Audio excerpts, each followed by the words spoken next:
Muy bien, chicos, bueno, nos encontramos nuevamente en la Academia Trilce para poder dar inicio a esta segunda sesión del curso de Psicología y Filosofía. Ahí están todos los chicos de la Academia Trilce. A ver, chicos, un saludito. Ahí está, que quede recuerdito. Ahí está, muy bien. Recontra motivados, ahí está, se nota, se nota. Muy bien, entonces vamos a iniciar por acá con el desarrollo del curso de Psicología. Hoy día hemos preparado el tema de escuelas psicológicas. Toma uno. Ya está. Muy bien, chicos, de nuevo nuevamente pues vamos a continuar con el desarrollo del curso de Psicología. Vamos a trabajar hoy en esta oportunidad escuelas psicológicas, ¿ya? Así que ya sabes, toda la gente que nos está viendo, saca por ahí también tu cuadernito, tu lapicero, tus pinturas, tus crayolas, todo lo que tengas a la mano para poder ir anotando esta clase magistral del curso de Psicología. Muy bien, chicos, entonces vamos a iniciar por acá. Las escuelas psicológicas nacen con la finalidad de poder crear teorías para ver cómo funciona la psique humana. ¿Sí? Recordar que psique significa alma, ¿no? Que posteriormente también para los griegos significaba mente, el estudio de la mente. ¿Chicos? Muy bien, entonces la primera escuela viene a ser el estructuralismo. Profesor, el estructuralismo, ¿quiénes son sus representantes? Sus representantes vienen a ser dos. ¿Sí? ¿Quién es el máximo representante? Correcto, hoy es el padre de la psicología científica. ¿Y quién es? Wilhelm Wundt. Ahí está. Wilhelm Wundt. ¿Ya? Muy bien. Oye, ¿qué más? También vamos a tener a Edward Titchener. Ya, ahí está. Entonces ahí tenemos los dos grandes representantes de ¿qué? De la estructura. Según Wilhelm Wundt, esta escuela no se llamaba estructuralismo, para él se llamaba voluntarismo o conciencialismo. ¿Sabes quién le da el nombre de estructuralismo? Su discípulo, Titchener. ¿Cuál es el objeto de estudio del estructuralismo, profesor? ¿Qué es lo que estudiaban los estructuralistas? Los estructuralistas, ¿sabes qué estudiaban?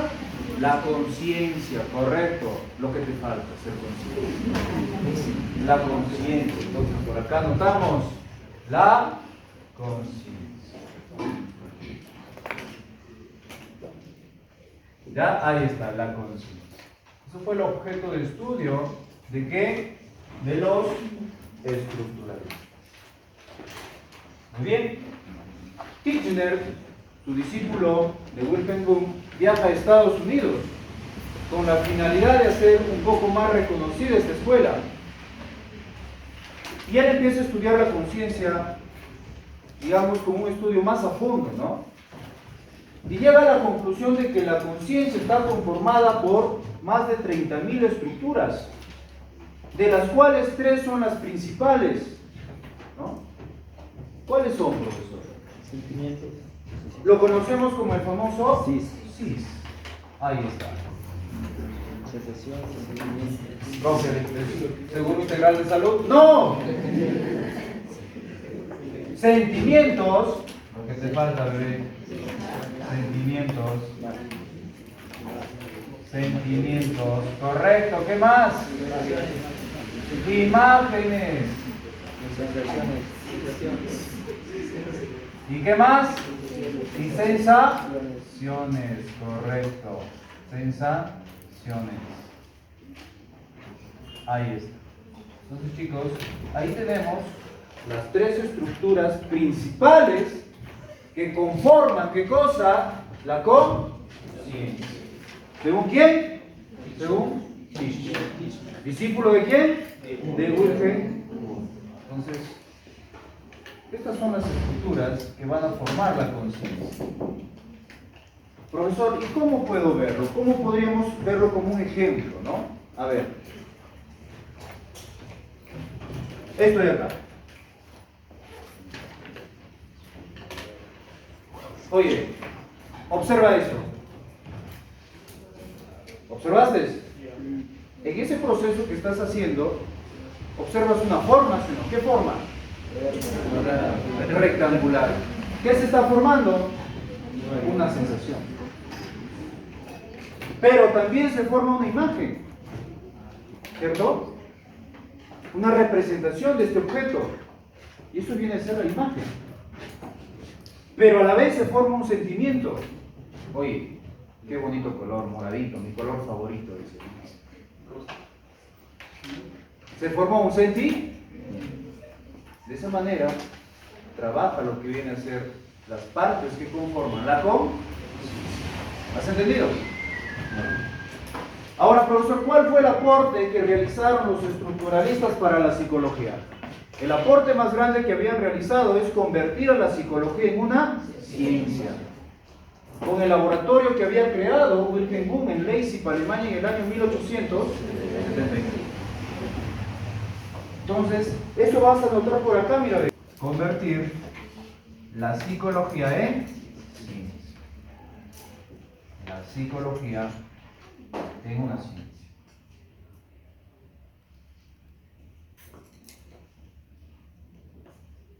En una ciencia. A ver, para recalcar nada más, para ver cuánto está repasando. Y eso va a quedar grabado, mira, a ver. ¿En qué año la psicología se convierte en una ciencia? Muy bien, oye, qué feliz me haces. Saber que al menos, ¿no?, te acuerdas de ese dato clave. ¿De año? 1870. La psicología se convierte en una ciencia. Ahora, los estructuralistas también utilizaron una metodología. ¿Cuál fue? ¿Cuál fue ese método que utilizó Wilhelm Wundt para convertir a la psicología en una ciencia? Correcto, la introspección. Vamos a agregarlo por acá de color negrito, ¿sí? Negrito tu color favorito, ¿cierto? Ahí está, la introspección. Ya, la introspección. Profesor, ¿y qué es la introspección? La introspección es un método que consiste en la autoobservación de nuestros propios procesos psicológicos. Esto nos pasa entonces como concepto, la autoobservación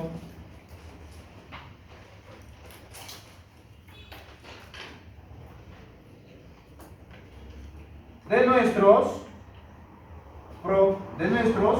procesos, de nuestros propios procesos psicológicos.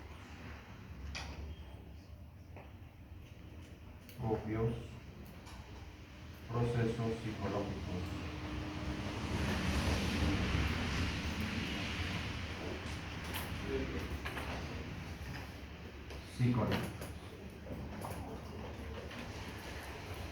A ver, te hago una pregunta. ¿La introspección será objetiva o subjetiva? ¿Es subjetiva, sí o no? Yo no puedo saber lo que tu compañero está pensando. Él puede estar pensando en su ex en este momento. No puedo acceder directamente a su mente, pero él sí, ¿no?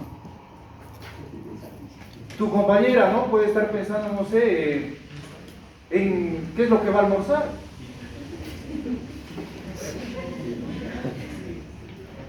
Yo no puedo acceder directamente a su mente, pero ella sí, ella sabe lo que está pensando. Tu compañero puede decir, pucha, qué bacán la clase de psicología, está recontra conectado en el aquí y en el ahora. Pero ¿cómo yo puedo ver ese comportamiento? A través de sus acciones. Pero directamente yo no puedo acceder. Pero ¿cómo podemos acceder a la psique humana según Wilhelm Wundt? Según la introspección. Eso viene a ser la estructura. Si es la primera vez que ves este video, no olvides de suscribirte a Psico. Oye, continuamos. Vamos a ver ahora otra escuela que viene a ser el funcionalismo. Oye, ¿quiénes son los representantes del funcionalismo? Rapidito. James. Correcto. William. James. Ahí está. ¿Qué más? John Dewey, correcto, ahí está. No Way, Dewey. Buey es otra cosa. Muy bien.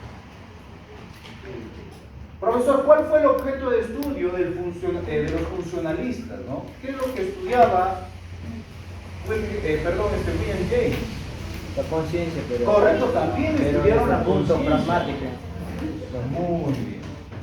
Estudiaron también la conciencia, pero desde el punto de vista pragmático. Oye, ¿y qué es el pragmatismo?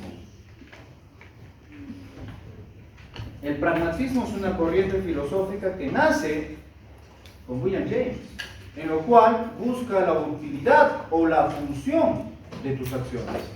Por ejemplo, un estudiante puede decir, profe, yo quiero estudiar la carrera de medicina porque he escuchado que se gana bastante plata. Se gana 8.000 soles, profe. Por eso voy a estudiar esta carrera. Pero más no estudia porque le gusta, sino por el dinero. Y ya sería una persona pragmática, claro, porque busca una utilidad, un beneficio. Entonces, eso es lo que se preguntó William James, ¿no? Yo voy a estudiar la conciencia, pero ¿para qué? ¿Cuál va a ser esa función? Por ello diríamos que él estudia desde un punto de vista pragmático. O sea, ¿qué es lo que estudiaba? Su función. ¿Qué más? La utilidad. Utilidad. Y adaptabilidad.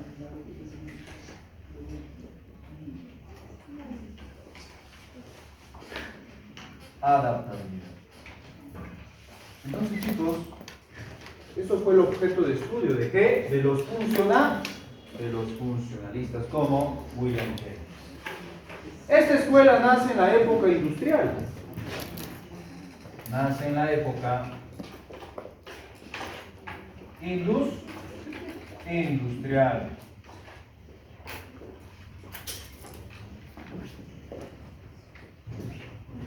En la época industrial donde las empresas estaban pues, ¿no?, en su máximo apogeo.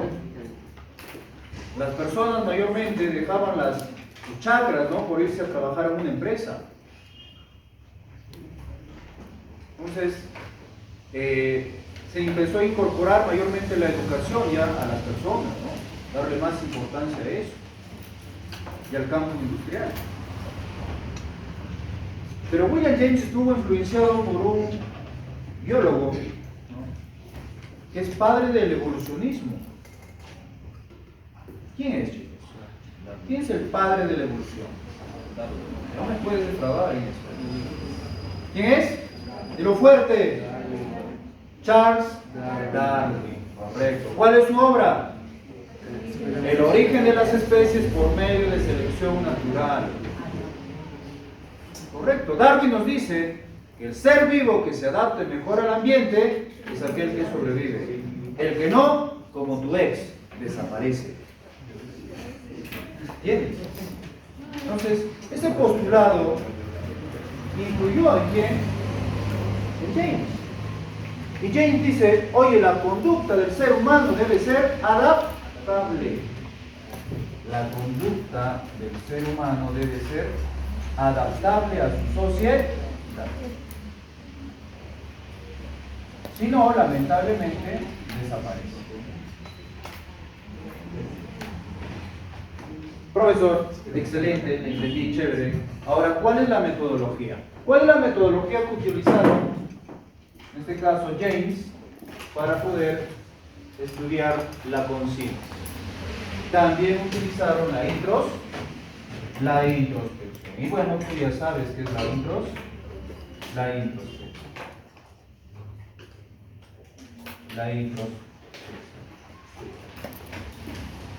¿Ya? Oye, ¿cuál fue el aporte que había realizado lo que viene a ser el funcionalismo para la psicología? ¿Sabes cuál fue el aporte? Los test psicológicos para medir la inteligencia, pero también empezaron a surgir lo que viene a ser la psicología aplicada. surge la psicología aplicada, correcto. ¿Y cuáles son las dos grandes ramas que fundamenta William James? Dos, que lo hemos visto en la clase anterior: la educativa y la organización. La educativa. ¿Y cuál más, chicos? Y la organizacional, correcto. Ahí está. Ah, oye, participa para que quede tu voz ahí en el video. Ya, ahí está. ¿No? Oye, ¿te acuerdas de la educativa? Clase anterior, la educativa, ¿qué es lo que hacía? Investigaba nuevas formas de enseñanza y aprendí.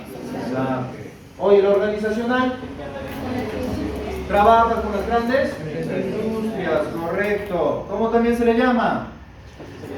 Empresarial. ¿Qué más? Industrial. ¿Sí? Clase anterior. Entonces, esto viene a ser, chicos, el funcionalismo. Otra cosa, es la primera fuerza americana porque nace en Estados Unidos. James. Oye, los del fondo, ¿escuchan o no? James. ¿Sí? Oye, cuidado, estés haciendo otras cosas, Muy bien. Vamos con el psicoanálisis. El psicoanálisis también es otra escuela. Sigmund Freud. ¿Cómo? Primera fuerza americana. Es otra escuela que nace en Austria. Profe, ¿quién es su máximo representante? Sigmund Freud. Correcto. Entonces, anota ahí. Su máximo representante es Sigmund Freud. Ahí está. Se escribe Freud, pero se pronuncia Freud. ¿Ya? Ahí está. Profe, el objeto de estudio. ¿Cuál fue su objeto de estudio del psicoanálisis? Correcto, muy bien. El psicoanálisis estudia el inconsciente. Entonces esto hay que notar acá, mira, ve. El inconsciente.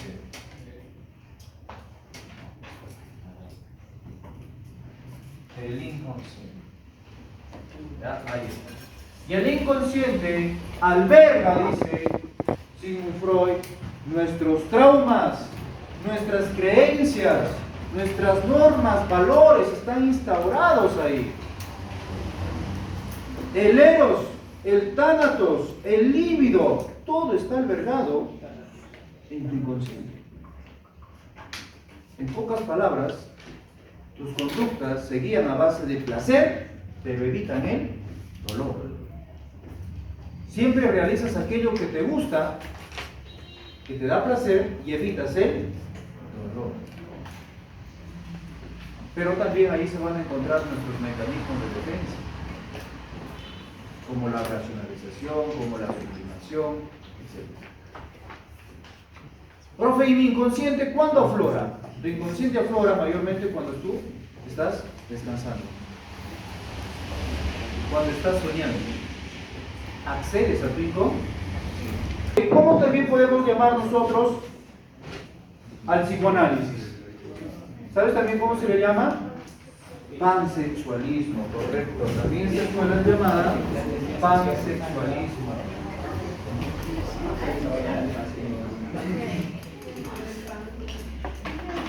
¿Qué más, profesor? También se le llama psicología profunda. Psicología profunda. ¿Por qué pansexualismo? ¿Qué tiene que ver, dice por acá tu compañero, el pan con el sexo? No. Oye, se refiere. Oye, ¿qué significa la etimología de pan? Todo. O sea, todas nuestras conductas se deben al aspecto sexual. Vamos a la metodología. ¿Cuáles son los métodos que utilizó Sigmund Freud para poder estudiar lo que viene a ser el inconsciente? Primer método, nace con su maestro que le había enseñado Charcot, la hipnosis. La hipnosis.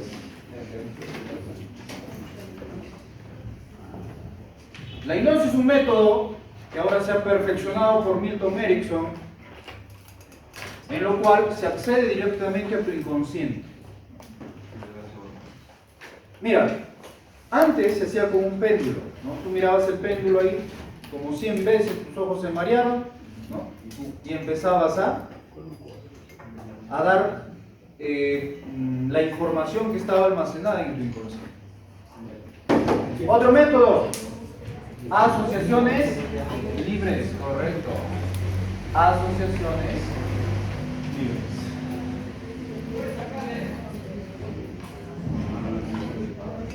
Asociaciones libres. ¿Qué más? Oye, también tenemos el método clínico. El método clínico, o también llamado estudio de casos. Sigmund Freud se caracteriza, chicos, porque había creado modelos para poder entender la personalidad del ser humano, ya que cada ser humano tiene una personalidad única, a pesar que sean gemelos, biológicamente sean iguales, en su personalidad se van a diferenciar. Vamos a ver el primer modelo, que es el modelo genético. Estudio de casos. El método genético nos explica cómo el ser humano tiene un desarrollo desde las primeras fases de su infancia hasta la adolescencia. Desarrolla una personalidad. Y ese proceso se le conoce como desarrollo psicosexual. Y el ser humano pasa por etapas desde el momento que nace. ¿Cuáles son, profesor? Vamos a verlos por acá. Mira, tenemos la etapa oral, que abarca desde el momento que nace, o sea, desde los 0 años hasta 1 año y medio, o sea, hasta los 18 meses.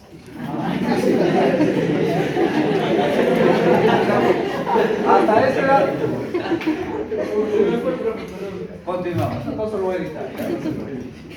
Oye, ¿qué más? También tenemos la etapa anal. ¿Cómo, profe? Anal. Abarca desde el año y medio hasta los 3 años. Correcto. Desde el año y medio hasta los 3 años. Oye, siguiente etapa. La etapa fálica. Correcto, la etapa fálica. ¿A partir de qué edad abarca la etapa fálica? Correcto, desde los 3 años hasta los 6 años.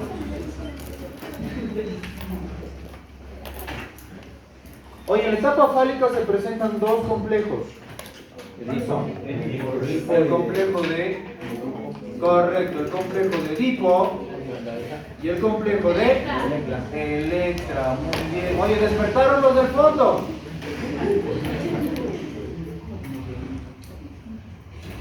Y el complejo de Electra. Ya, ahí está. Muy bien. ¿Qué más? La otra etapa. La etapa latente. Y la etapa latente se da a partir de los... Correcto, se da a partir de los 6 años hasta los 12 años. Años, no años. Y la última es la genital, que se da a partir de los 12 años hasta la muerte, correcto. Tú, por ejemplo, ya pasaste esa etapa, ¿cierto? Ya pasaste todas estas etapas del desarrollo psicosexual. Todos acá tienen entre 16 a 18 o 20 años. Vamos ahora por acá con el modelo topográfico. Sigmund Freud nos dice que nuestra personalidad va a estar gobernada por el consciente, el preconsciente y el inconsciente, y lo iguala a un iceberg. Dice que la psique humana, de la mente del ser humano, es como un iceberg. Y todo eso viene a ser el aspecto del psicoanálisis. Vamos a otra escuela, la reflexología. ¿Quién es el representante? De un modelo para entender lo que viene a ser la conducta del ser humano, el modelo clásico. El modelo clásico basado en estímulo respuesta. ¿Sí? Este viene a ser el modelo que propuso la reflexología. O Iván Pavlov. Estímulo, respuesta. ¿Ya? ¿Qué más? Nos dice Iván Pavlov, oye, hay que estudiar la conducta del ser humano, pero para eso hay que darle importancia al estudio del sistema nervioso. Hay que estudiar el sistema nervioso para ver cómo funciona la conducta del ser humano, ya que el sistema nervioso forma la conducta del ser humano. Ahora el conductismo, ¿quién es su representante? John Watson, correcto. ¿Quién es? John Watson. ¿Cuáles fueron los métodos que utilizó Watson? La observación, correcto, la observación y la experimentación. Ahí está. Oye, ¿cuál fue el objeto de estudio del conductismo? ¿Cuál fue? La conducta. ¿Y qué nos dice Watson? Watson nos dice que la conducta es lo único que debe estudiar la psicología, porque es lo único que se puede observar y medir. Es lo único que se puede observar y medir. ¿Ya? Ahí está. Y el conductismo, ¿cómo también es llamado, chicos? ¿Cómo también se le llama el conductismo? Behaviorismo. Muy bien. ¿Ya? Muy bien. Más adelante nace por acá una corriente. No es una escuela, es una corriente. Se llama el neoconductismo. ¿Quién es su representante? Skinner, correcto. Su representante es Friedrich Skinner. Él utilizó un modelo para ver la conducta del ser humano. ¿Cómo se llamó el modelo? El modelo del condicionamiento operante, correcto. Entonces agrega ahí el condicionamiento operante. Condicionamiento operante. Oye, el condicionamiento operante estaba gobernado por dos principios. ¿Cuáles son? Muy bien, los refuerzos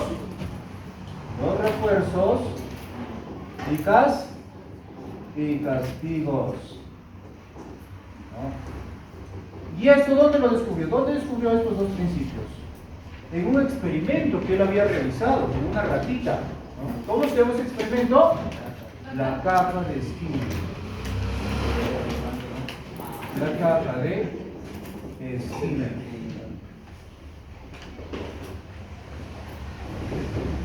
¿Ya? En teorías del aprendizaje voy a fundamentar más sobre ese experimento. Vamos con la Gestalt. Oye, ¿qué significa la palabra Gestalt? La palabra Gestalt significa forma, totalidad, configuración. ¿Quiénes son los representantes de la Gestalt?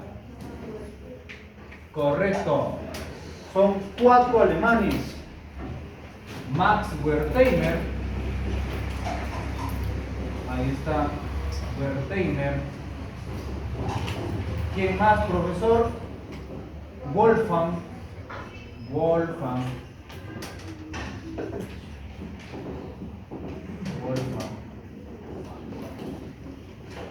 Kuller,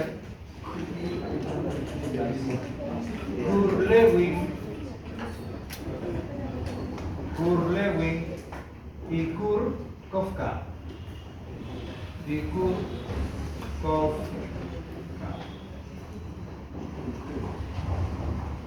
¿Ya? 4 alemanes que van a crear la escuela de la Gestalt. ¿Y cuál fue el objeto de estudio de la Gestalt? La percepción. Ahí está. Metodología. La observación,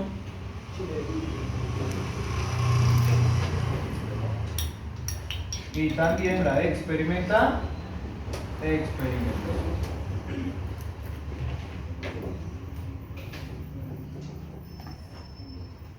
Ahí está. Muy bien. La Gestalt se caracteriza, chicos, por el hecho de que va a criticar a una escuela que también nace en Alemania. Critica o criticó en la estructura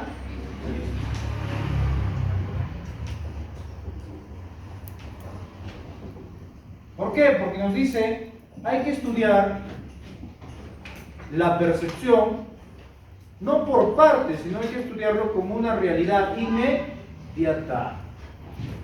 Y ahí nace una frase de los gestálticos, ¿no? ¿Cuál es esa frase, profesor? El todo es más que la suma de las partes. El todo es más que la suma de las partes. Que la suma de las partes. Ya, ahí está. Además, esta escuela se caracteriza porque estudia a fondo el tema de la percepción y crea leyes de la percepción. ¿Cuáles son esas leyes? Ley de la figura, fondo. ¿Qué más? Ley de la continuidad.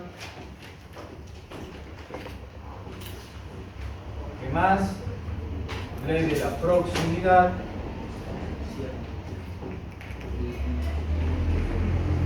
¿Qué más? La ley de cierre.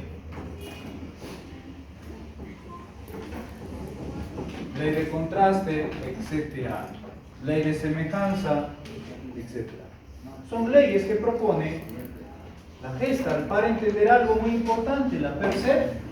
Que la percepción, la interpretación de la información sensorial. Vamos con el humanismo. ¿Quiénes son sus representantes? Abraham Maslow. ¿Qué más? Carl Rogers. Su metodología, ¿qué método utilizaron? Utilizaron lo que viene a ser el estudio de casos individuales.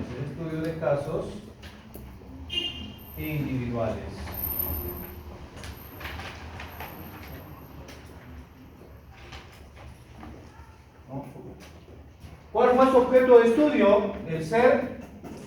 El ser humano. Su objeto de estudio fue el ser humano. Y el ser humano se caracteriza, ¿por qué, profesor? Porque está gobernado por motivos. ¿No? El ser humano tiene motivos, tiene valores. ¿Qué más? Tiene reglas, propósitos, necesidades que tienen que satisfacer. En pocas palabras dice Abraham Maslow, hay que estudiar al ser humano. Y el ser humano nos dice, está regularizado por una teoría llamada la jerarquización de las necesidades, que lo propone en su pirámide. ¿No? ¿Cuáles son las necesidades básicas? Las fisiológicas. ¿Qué más? También tenemos por acá las necesidades de seguridad. También tenemos las necesidades de afiliación. También tenemos la necesidad de ¿qué más? Del reconocimiento. ¿Qué más? La realización. Estas son las necesidades que tiene que ir satisfaciendo el ser humano para poder lograr esto que es muy importante, la autorrealización. Satisfaces estas y puedes seguir satisfaciendo la siguiente así. Pero si no satisface las fisiológicas, no vas a poder avanzar o lograr motivar. Esta escuela critica a dos escuelas más. ¿Cuáles son esas escuelas que criticó? Criticó al conductismo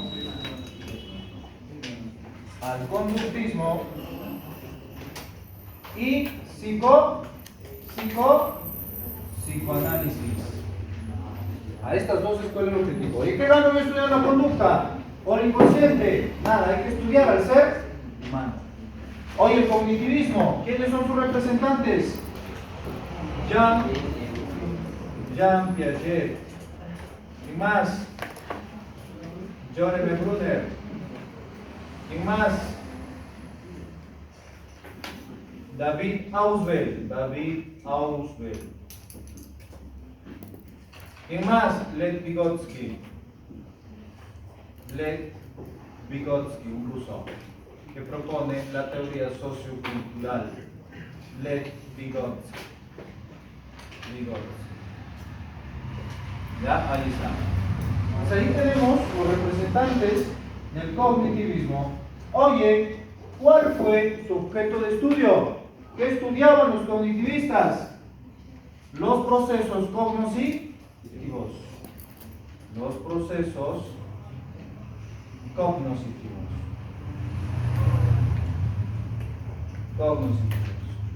¿Ya?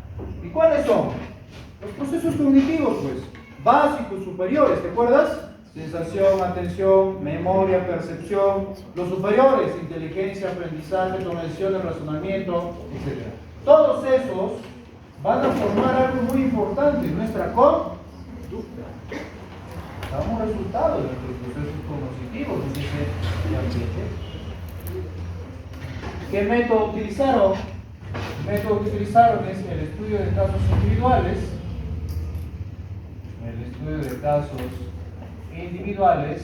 Pero también la experimentación.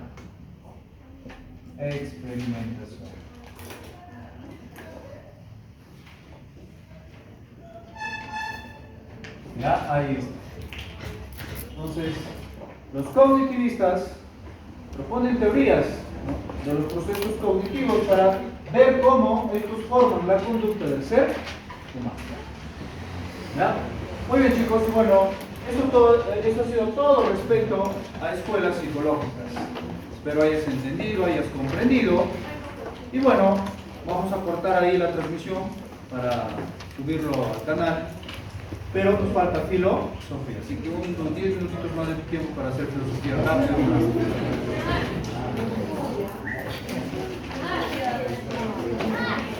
Después me despido, ¿no? Muy bien, vamos a desarrollar ahora un tema muy importante, pero ya de la filosofía, que viene a ser el periodo cosmológico. Correcto, mira, dentro del periodo cosmológico hay una palabra clave, que viene a ser el arqué. Profe, ¿qué significa la palabra arqué? Significa principio. Entonces, profesor, ¿qué es lo que vamos a ver aquí? Vamos a ver los filósofos que empiezan a preguntarse cuál es el origen del cosmos. Tenemos el primer filósofo de la historia, Tales de Mileto. Su principio, el agua. Tales de Mileto, chicos, fue uno de los 7 sabios de Grecia.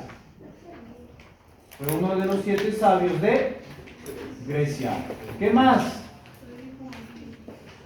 También se caracteriza porque pudo predecir un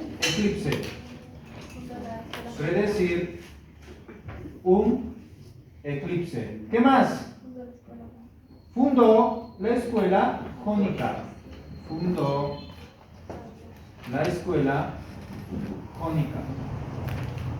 Y en esa escuela pues él tuvo discípulos como Anaximandro y Anaxímenes. ¿Cuál es el principio para Anaximandro? El apeirón, correcto. El apeirón.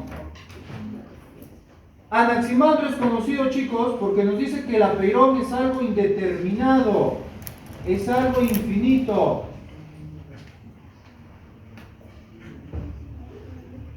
También nos menciona que el ser humano es un pez superior, ya que la vida se ve iniciada en el mar. ¿No? Y es un pez superior porque tiene la razón. Pez superior. También se caracteriza porque él fue el primero que hizo un mapa geográfico de la Tierra. Anaxímenes de Mileto, ¿su principio cuál es? El agua, el aire, correcto, el aire. Anaxímenes nos dice que la tierra flota gracias a ¿qué? Al aire. La tierra flota gracias al aire.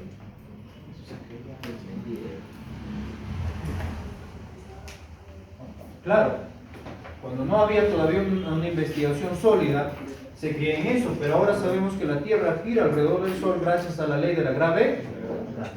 ¿Qué más? Oye, nos dice que el alma está formada por aire. ¿Ya? Oye, vamos con Heráclito de Éfeso. ¿Sí? ¿Sí está grabando? Sí. Ya está. Heráclito de Éfeso, ¿cuál es su principio? El fuego. El fuego, correcto. Para Heráclito, chicos, todo cambia, nada se mantiene igual. Todo cambia, nada se mantiene igual. Conocido como el filósofo oscuro por su carácter huraño y considerado por Carlos Marx como padre de la dialéctica. El padre de la dialéctica. ¿Ya? Ahí está. Considerado por Carlos Marx como el padre de la dialéctica. Parménides. Oye, Parménides, ¿cuál es el principio? El ser. Para Parménides fue todo lo opuesto a Heráclito de Éfeso. Para él, nada cambia. Nada cambia. Por él lo es considerado como padre de la ontología. ¿Sí? Había creado en la lógica el principio de identidad. Había postulado o creado lo que viene a ser el principio de identidad. ¿Y qué es el principio de identidad? A es igual a A. El hombre es un hombre, un ser racional. ¿No? Por ejemplo, ellos son semejantes, son hombres. No es. Oye, ¿qué más? Parménides, precursor de la lógica. Precursor de la lógica. ¿Y qué nos dice respecto al ser? Nos dice que el ser es infinito. Infinito e indeterminado. Pitágoras, su principio, los números. Los números. Gracias a Pitágoras se empieza a estudiar lo que viene a ser el alma. Él habla sobre la inmortalidad del alma. La inmortalidad ¿de qué, chicos? Del alma. Ahí está. Pitágoras fundó una escuela. ¿Cómo se llama su escuela? La escuela pitagórica, donde enseñó matemáticas. Y para que las personas puedan asistir a su academia, netamente tenían que ser vegetarianos. Su número perfecto, ¿cuál fue para Pitágoras? Correcto, el 10, no el 4. El 4 es para ti. Pero el perfecto para Pitágoras, ¿cuál fue? El 10. Hoy Anaxágoras, su principio, las homiomerías. Pero había, en las que eran las homiomerías, eran pequeñas semillas como los átomos que estaban en desorden y formaban todo lo existente, pero había una inteligencia que las unía. ¿Cómo se llama? ¿Cómo se llamaba esa inteligencia? Nous. Esa inteligencia que unía estas partículas para formar todos los cuerpos que están dentro de la Tierra se llamaba Nous. Oye, pero hubo un filósofo que unió los principios de los demás filósofos para poder decir, oye, así se formó el cosmos. ¿Sí? ¿Cuáles son? Las cuatro raíces. Las cuatro raíces que forman el cosmos. ¿Ese quién fue? Empédocles de Agrigento. ¿Cuáles son las cuatro raíces o principios? El agua, ahí está, el aire, ¿qué más? El fuego y la tierra. Pero que van a estar gobernados por dos fuerzas, nos dice. ¿Cuáles son esas dos fuerzas? El amor, lo que te falta, y el odio. Dice que el amor une estos cuatro elementos y forma la vida. Pero el odio viene a ser aquello que las separa y no permite que se unan. Y el último viene a ser Leucipo y Demócrito. ¿Cuál es el principio para Leucipo y Demócrito? El átomo. El átomo. Estos filósofos se caracterizan porque fueron, o pertenecieron a la corriente del materialismo. Fueron filósofos materialistas. Y decía que el átomo ha formado todo lo existente. Por ejemplo, los átomos finos, ¿qué forman? El alma. Los átomos gruesos, ¿qué forman? Grueso, bebé, grueso. ¿Qué forma? El cuerpo. ¿Ya? Ahí. Entonces, acá el chico viene a ser los filósofos que nos proponen los principios de cómo se ha formado Ya sabes, si quieres ver nuevamente este video, ¿qué canal debes visitar? Muy bien. Muy bien, chicos, ahí está, nos estamos despidiendo entonces con los chicos de la Academia Trilce hasta nuestra siguiente grabación, que viene a ser el tema de bases biológicas. A ver, chicos, un saludo. Muy bien, despídanse. Y nos estamos viendo en la próxima oportunidad. Ahí tenemos la pizarrita. Ahí está.